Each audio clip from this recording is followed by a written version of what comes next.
Bueno, el día de hoy yo le voy a explicar lo que hicimos de nuestro reactor, que es un reactor de flujo continuo. Lo primero que hicimos fue hacer un tanque. Para hacer este tanque utilizamos una función definida, esta de MATLAB, que lo que nos permite es tener entradas y salidas y programarlas. Entonces, pues después de hacer este tanque, nos fuimos acá y en este declaramos algunas variables. Todas estas variables y las fórmulas las sacamos de una tabla en donde nos iba diciendo valores para que funcionara. Entonces, las primeras que declaramos fueron, bueno, fue Qin, que es el flujo dentro del reactor. También V, que es el volumen que hay en el tanque. D, que está aquí.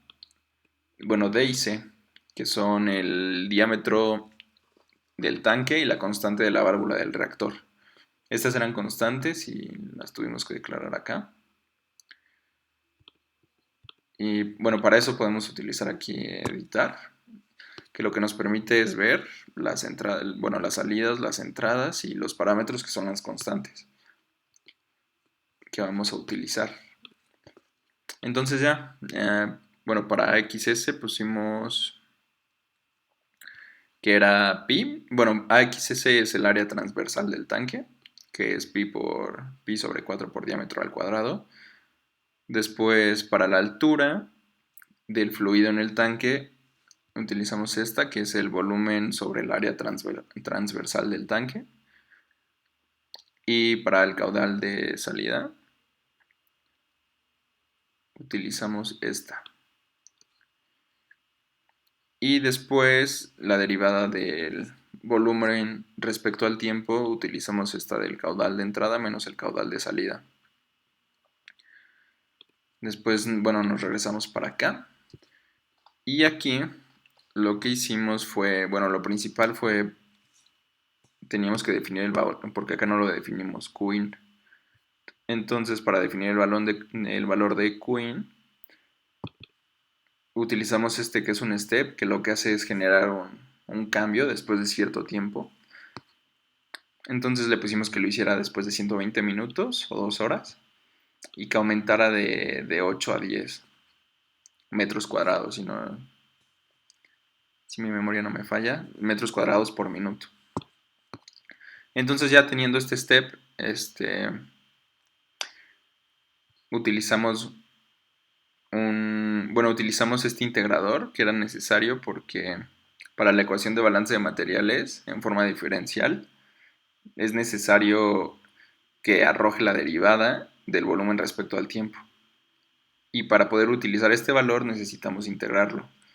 Entonces por eso utilizamos este, que tiene, bueno, aquí tiene una condición inicial, que es 70 metros cuadrados. Y esta señal, bueno, en nuestras gráficas van a empezar cuando alcance esa condición inicial, que lo podemos observar aquí.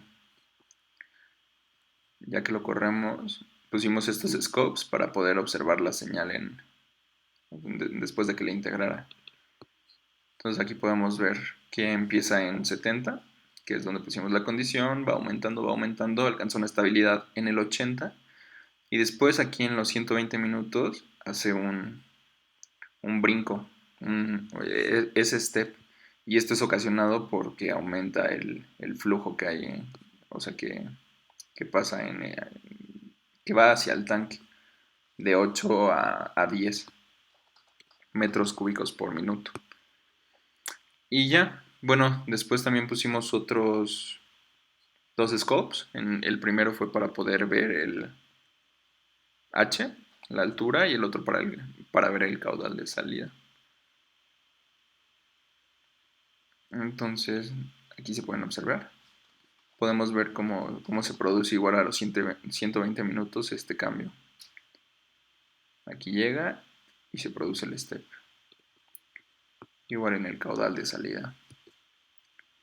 Está en 7.5, alcanza 8, que literalmente son lo mismo. Y hacen el mismo cambio. Bueno, después de ya tener el tanque, declaramos las siguientes variables, que fueron las que están acá. Que, bueno, la primera es la derivada de la concentración del reactivo A, y la segunda es la derivada de la concentración del reactivo B. También declaramos nuevas entradas, que fueron esta, que es la concentración del reactivo A en el reactor. También declaramos esta que es la concentración del reactivo A en el reactor, y la B, que es la concentración del reactivo B en el reactor. Y también pusimos esta que es K0 o KO, que es la velocidad de reacción constante. Esta también la definimos como una constante acá. Y ya después de eso, igual nos fuimos otra vez acá, editamos los datos y pusimos esta como parámetro porque es constante, nuestras entradas y nuestras nuevas dos salidas. Y bueno, estas fórmulas las pusimos de la tabla, esta también, que son para sacar estas derivadas, que son, bueno, la primera es la tasa de cambio de concentración de A respecto con el tiempo. Y la segunda es la tasa de cambio de concentración B respecto al tiempo. Y bueno, ya después de definir igual el valor de la constante de K0, nos fuimos otra vez acá y tuvimos que hacer lo mismo para poder observar estos valores. Igual y para poder utilizarlos, teníamos que integrarlos y ciclarlos. Entonces aquí le pusimos un integrador, lo mandamos para acá, y de la misma forma a le pusimos un integrador y lo pasamos para acá. Y le pusimos los scopes para poder observar estas señales.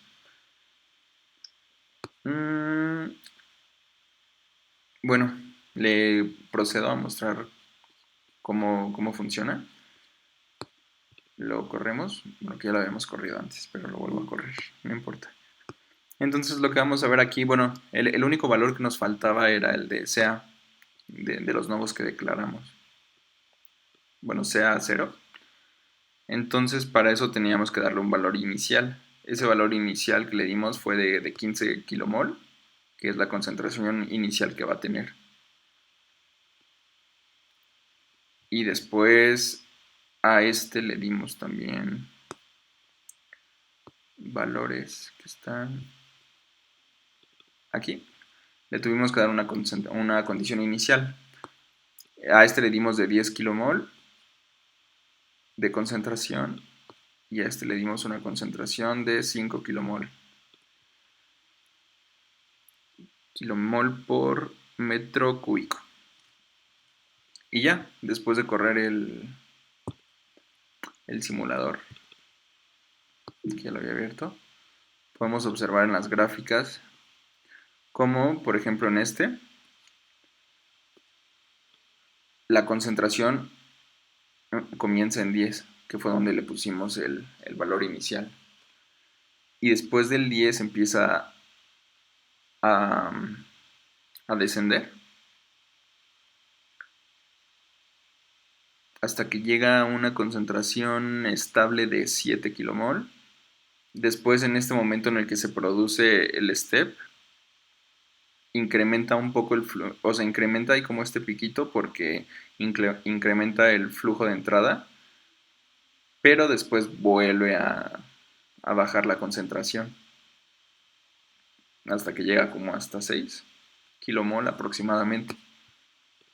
Y en el otro que tenemos acá, ocurre lo opuesto.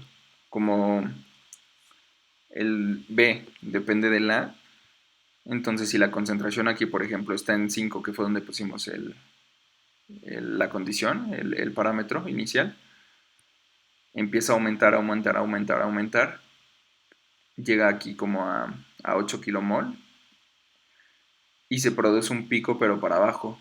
Y esta caída se da porque hay un pequeño aumento de la concentración A. Entonces, como en el otro habíamos visto que subía, en este baja. Pero ya después de que baja la concentración de B, empieza a aumentar otra vez, a aumentar, hasta que alcanza un valor estable en aproximadamente 8.5 kmol.